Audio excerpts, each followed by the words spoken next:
inside my head, where I walk away from all I know.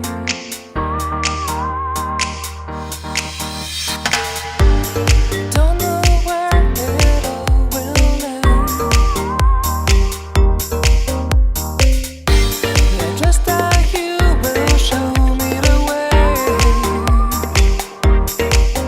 Let me take you, let me show you, let me love you.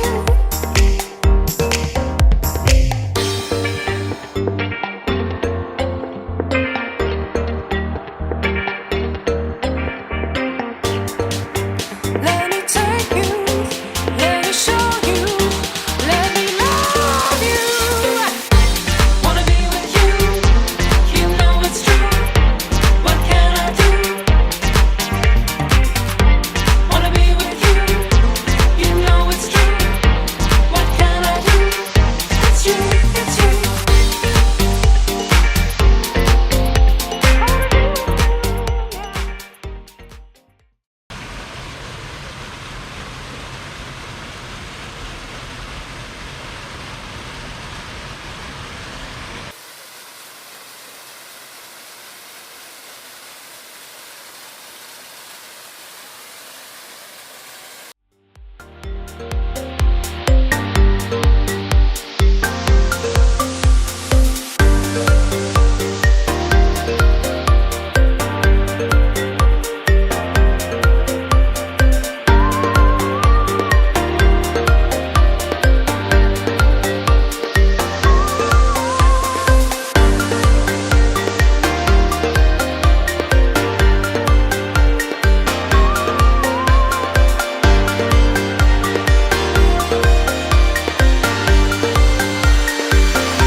Overall, like video quality wise, and especially comparing this to the E4K, honestly it looks really good.